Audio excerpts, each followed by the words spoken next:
Hi everyone, কেমন আছো সবাই? ভিডিওটা 1 উইক আগের, কিন্তু ল্যাদ খেতে খেতে ভিডিও এডিট না করায় তোমাদের সাথে শেয়ার করতে পারিনি। কিছুদিন আগে আমি ঘুরতে গেছিলাম মাইথন, চলো তোমাদের সাথে সেটাই শেয়ার করি। সন্ধ্যায় সবাই একটু টিফিন করে নিয়েছিলাম। আমি রোল খেতে তেমনটা পছন্দ করি না, তাই জন্য আমি চাও অর্ডার দিয়েছিলাম। তারপরে খেলাম একটা চকলেট। টিফিন কমপ্লিট করে সবাই আবার গাড়িতে উঠে গেছিলাম। ট্যুরটা ছিল একদিনের, আমাদের গাড়ি বুক করা হয়েছিল। আমরা গাড়িতে উঠেছিলাম সন্ধ্যা 7টা 7:30 নাগাদ।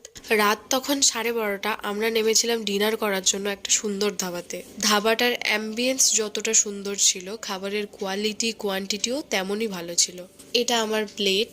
খেয়েছিলাম তন্দুরি রুটি, চানা মশলা আর চিকেনের একটা আইটেম। খাবারগুলো ভীষণ টেস্টি ছিল।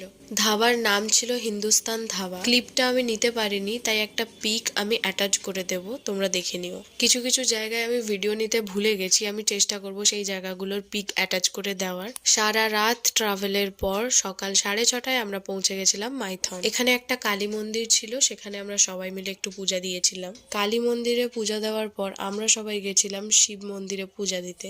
এখানে একটা ইন্টারেস্টিং জিনিস আছে, এখানে 300 সিঁড়ি ওঠার পর শিব মন্দির। এখানে আমার দাদা বারবার বলছে চল চল, আর কয়েকটা সিঁড়ি বাকি। কষ্ট তো হচ্ছিলই, কিন্তু যখনই উঠে ভোলেনাথের দর্শন করলাম তখন সব কষ্ট গায়েব হয়ে গেল। এখানেও পূজা দিলাম, তারপর পূজার প্রসাদ দিল। মন্দির থেকে বেরিয়েই ওখানে ধূপ দেওয়ার জায়গা ছিল, ওখানে ধূপ দিলাম। ধূপ দেওয়া হয়ে গেলে ওখানে মন্দিরে কিছুক্ষণ বসলাম, একটু চারিদিকে ঘুরে ছবি টবি তুলে আমরা চলে এসেছিলাম। মোটামুটি 10 মিনিট বসার পর আমরা নেমে এসেছিলাম, কারণ আমাদের হাতে সময় খুবই কম ছিল। আমাদেরকে এরপর তারাপীঠ যেতে হতো। রুমে এসে ব্রেকফাস্ট করেছিলাম। ব্রেকফাস্টে ছিল লুচি, ছোলার ডাল আর ডিম সেদ্ধ। তারপর কিছুক্ষণ রেস্ট করার পর আমরা সবাই বেরিয়ে গেছিলাম তারাপীঠ যাওয়ার জন্য। বাকিটা তোমাদের সাথে নেক্সট ভিডিওতে শেয়ার করছি। ভিডিওটা ভালো লাগলে লাইক, কমেন্ট এন্ড সাবস্ক্রাইব করতে ভুলো না। দেখা হচ্ছে তোমাদের সাথে নেক্সট ভিডিওতে। বাই।